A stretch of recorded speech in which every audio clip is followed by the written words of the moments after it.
नमस्कार, आप देख रहे हैं आज तक। आपके साथ मैं हूं सईद अंसारी। काबुल एयरपोर्ट ब्लास्ट में अफगानिस्तान छोड़ने के केवल 5 दिन पहले अमेरिका को अपने 13 मरीन कमांडोज गंवाने पड़े तो 100 से ज्यादा अफगान नागरिक मारे गए। और ये सब जिस काबुल एयरपोर्ट पर हुआ, वहां अगली ही सुबह एक बार फिर से अफगानिस्तान को छोड़ देने वालों की भारी भीड़ नजर आई। काबुल से धमाके के बाद की ये एक्सक्लूसिव ग्राउंड रिपोर्ट देखिए। यकीन नहीं होता कि ये काबुल एयरपोर्ट के उसी एबे गेट के पास का नाला है जहां बीती शाम 7 बजे वो भयानक धमाका हुआ था जिसमें 13 अमेरिकी सैनिकों समेत 100 से ज्यादा लोगों की जान गई। मगर ये हकीकत है जो आज सुबह की तस्वीरें बयां कर रही हैं। तालिबानी आतंक से आजादी के लिए लोग मौत से नहीं डरते।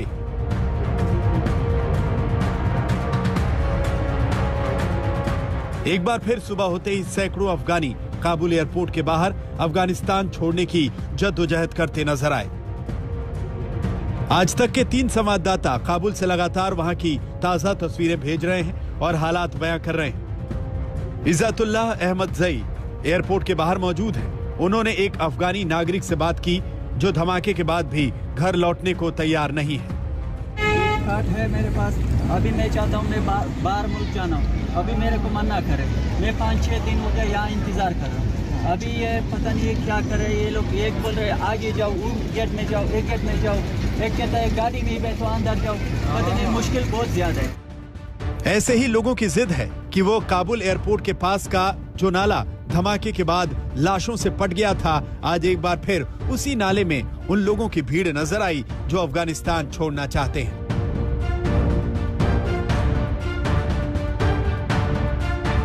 वही धमाके के अगले दिन काबुल एयरपोर्ट के बाहर तालिबानियों ने आवाजाही पर निगरानी सख्त कर दी है। रह रहकर बम धमाके की अफवाहें भी उड़ती हैं। आज तक संवाददाता इज़्ज़तुल्लाह ने ऐसी खबरों को खारिज कर दिया।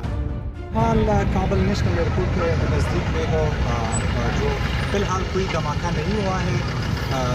लास्ट डे शाम जो 2 धमाके हुए हैं उसमें जो नंबर है जख्मों का 120 है और 16 लोग मर चुके हैं। केस में भी 13 अमेरिकन सोल्जर भी शामिल है, लेकिन फिलहाल कोई धमाका नहीं हुआ।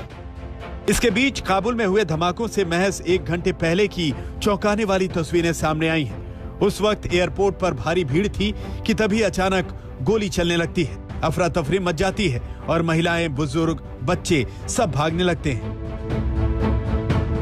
और इसके 1 घंटे बाद पहला धमाका हुआ। यह साफ नहीं है कि फायरिंग किसने की, मगर तालिबानी भीड़ को नियंत्रित करने के लिए पहले भी हवाई फायरिंग करते रहे हैं। उधर काबुल के उस अस्पताल में आज तक संवाददाता शाकिब नजीरी मौजूद हैं, जहां लोग घायलों और मृतकों की तलाश में लगातार आ रहे हैं। इमरजेंसी के सामने हूँ। यहाँ पर फैमिलीज अपने डेड मेंबर और इंजर्ड मेंबर के तलाश पर है। जो किसी को मिलता है किसी को नहीं।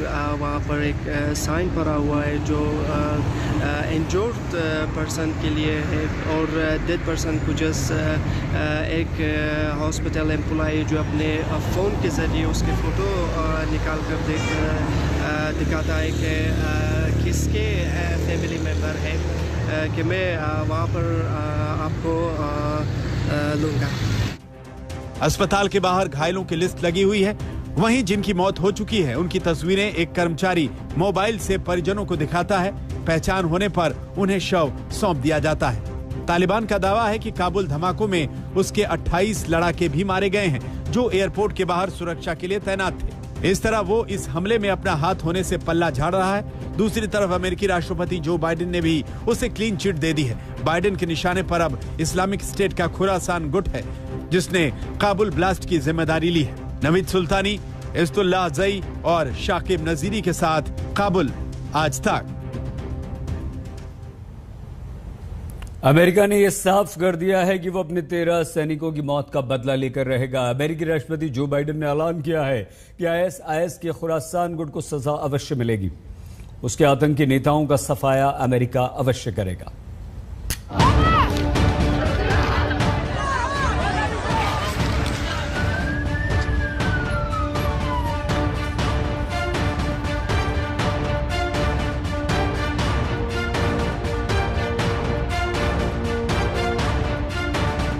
काबुल धमाकों में 13 सैनिकों को गंवाने के बाद अमेरिका गुस्से में है।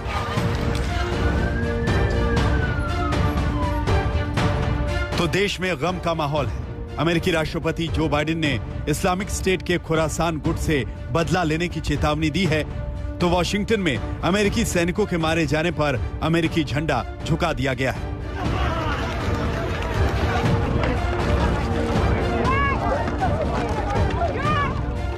अमेरिका के इस गम और गुस्से की वजह इन तस्वीरों में छिपी है। उसके सैनिक काबुल एयरपोर्ट पर तड़पते लोगों को राहत दे रहे थे। सैकड़ों अफगानियों को देश के बाहर निकालने के लिए अपनी जान को जोखिम में डाल रहे थे। जिस वक्त धमाका हुआ उस वक्त भी वो अफगानिस्तान छोड़ने वाले लोगों के कागजातों की जांच कर रहे थे। ऐसे में उन पर हुआ आतंकी हमला न केवल अमानवीय था बल्कि बेहद बर्बर और क्रूरता से भरा था।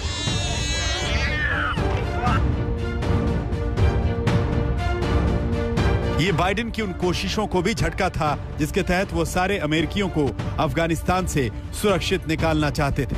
मगर 2011 के बाद पहली बार अमेरिका को अफगानिस्तान में सबसे बड़ा झटका लगा। 2011 में तालिबान ने अमेरिकी हेलीकॉप्टर को गिराया था जिसमें 30 अमेरिकी सैनिकों को जान से हाथ धोना पड़ा था। पिछले 18 महीने में एक भी अमेरिकी सैनिक की मौत नहीं हुई थी। ऐसे में इस घातक हमले के बाद अमेरिका ने ठान लिया है कि वो हमले का आदेश देने वाले ISIS खुरासान गुट के नेताओं को कहीं से भी ढूंढकर उनका सफाया कर देगा। To those who carried out this attack, as well as anyone who wishes America harm, know this: we will not forgive. We will not forget. We will hunt you down and make you pay. I will defend our interests and our people with every measure at my command. And with regard to finding, tracking down the ISIS leaders who ordered this, we have some reason to believe we know who they are, not certain. And we will find ways of our choosing without large military operations to get them. Wherever they are. सवाल उठता है कि America जब अफगानिस्तान छोड़कर लगभग जा चुका है तो वो ISIS के खिलाफ कार्रवाई कैसे करेगा। ओसामा बिन लादेन का सफाया करने के नाम पर उसने अफगानिस्तान में अपनी और नाटो की फौज उतार दी थी जो 1 लाख के ऊपर चली गई थी। अब उसके महज 5000 सैनिक अफगानिस्तान में हैं, तो ऑपरेशन को लेकर बाइडेन ने ही संकेत दे दिए हैं। बाइडेन ने अमेरिकी मिलिट्री कमांडरों को इस्लामिक स्टेट खुरासान गुट की इमारतों, उसके नेताओं और उसके कैंपों पर स्ट्राइक के आदेश दे दिए हैं और ये सब भारी सैनिकों का जमावड़ा किए बिना ही होगा। Going after ISIS. Yes, if we can find who's associated with this, we will go after them. We've been clear all along that we're going to retain the right to operate against ISIS in Afghanistan. And we are working very hard right now to determine attribution, to determine who is associated with this cowardly attack, and we're prepared to take action against them. 24/7, we are looking for them. Bharat समेत दुनिया के तमाम देशों ने Kabul airport blast की निंदा की है। संयुक्त राष्ट्र में सोमवार को सुरक्षा परिषद के 5 स्थायी सदस्यों की बैठक बुलाई गई है। Monday, with your meeting with the P5 on Monday, what are you hoping to achieve? There are normal meetings that take place in the context of the work of the UN. भले ही Guterres इसे सामान्य बैठक बता रहे हों, लेकिन अफगानिस्तान को लेकर कोई बड़ा फैसला हो सकता है। वहीं अमेरिका अपने सहयोगियों के साथ मिलकर जल्द ही कोई बड़ी कार्रवाई कर सकता है। आज तक bureau.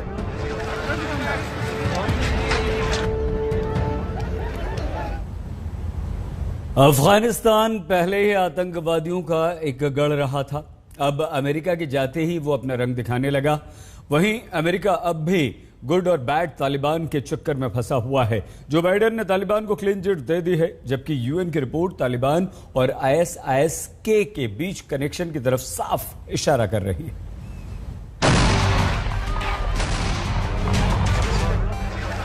Taliban, al Qaeda, Islamic state, Haqqani network और न जाने ऐसे कितने ही आतंकी संगठन हैं जो अमेरिका के जाते ही अफगानिस्तान में अपने वर्चस्व को कायम रखने में जुटे हैं।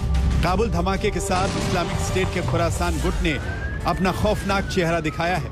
जिसकी लीडरशिप को अमेरिका ने लगभग खत्म कर दिया था। संयुक्त राष्ट्र सुरक्षा परिषद की रिपोर्ट ने संकेत दिए हैं कि ISIS के और ISI समर्थित हक्कानी नेटवर्क के तार आपस में जुड़े हुए हैं। हक्कानी नेटवर्क तालिबान का एक ताकतवर गुट है और इस लिहाज से तालिबान और ISIS का लिंक बताया जा रहा है। इस लिहाज से पाकिस्तान भी शक के दायरे में है। हक्कानी नेटवर्क के संबंध अलकायदा से भी हैं और ये अमेरिका के लिए बड़ी चिंता की बात है।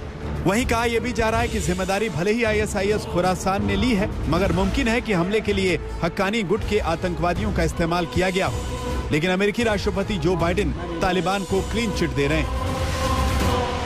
This evening in Kabul, as you all know, terrorists attacked that we've been talking about and worried about, that the intelligence community has assessed, has undertaken an attack by a group known as ISIS-K, took the lives of American service members. Biden को भले ही गठजोड़ के सबूत ना मिले हों, लेकिन अफगानिस्तान पर तालिबानी कब्जे के बाद आतंकियों का भेद मिट गया है। सब एक साथ खड़े नजर आ रहे हैं। 15 अगस्त को जब तालिबान ने काबुल पर कब्जा किया, तब पुलिचर की जेल से कई आतंकी रिहा कर दिए गए। इनमें से कई इस्लामिक स्टेट और अलकायदा के आतंकी थे। ये आतंकी अब खुलेआम घूम रहे हैं, मगर ISIS खुरासान गुट और तालिबान के बीच जिहाद को लेकर मतभेद है। खुरासान गुट तालिबान से खफा है कि उसने जिहाद को छोड़ दोहा के पॉश होटल में शांति समझौता कर लिया। ISIS के खुरासान गुट का हेडक्वार्टर पाकिस्तान से लगे अफगानिस्तान के नांगरहार में है। अमेरिका से खुरासान गुट की दुश्मनी तब शुरू हुई जब अमेरिका ने उसे तालिबान से बड़ा खतरा मानते हुए उस पर हवाई हमले किए। इन हमलों से यह आतंकी गुट कमजोर हो गया था, मगर अमेरिका की वापसी के साथ ही उसने फिर से उठना शुरू कर दिया है। आज तक ब्यूरो।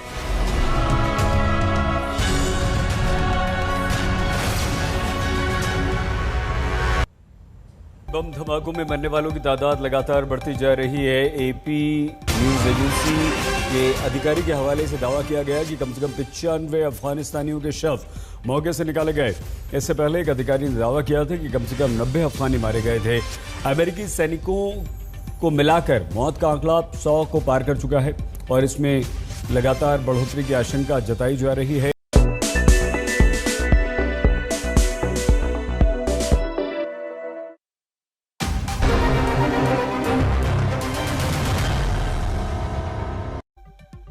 काबुल में बम धमाकों में मरने वालों की तादाद लगातार बढ़ती जा रही है। AP न्यूज एजेंसी के अधिकारी के हवाले से दावा किया गया कि कम से कम 95 अफगानिस्तानियों के शव मौके से निकाले गए। इससे पहले एक अधिकारी ने दावा किया था कि कम से कम 90 अफगानी मारे गए थे। अमेरिकी सैनिकों को मिलाकर मौत का आंकड़ा 100 को पार कर चुका है और इसमें लगातार बढ़ोतरी की आशंका जताई जा रही है, क्योंकि लगातार जो शव हैं वो मिल रहे हैं और ये संख्या बढ़ती जा रही है। अभी तक ये कहा जा रहा था कि 90 अफगान नागरिकों की मौत हुई है, लेकिन अब ये आंकड़ा 95 हो गया है। 13 अमेरिकी सैनिकों के मारे जाने की पुष्टि पहले ही हो चुकी है। मतलब ये कि 100 का आंकड़ा कल ही पार हो चुका था और 2 धमाकों में 13 अमेरिकी नागरिकों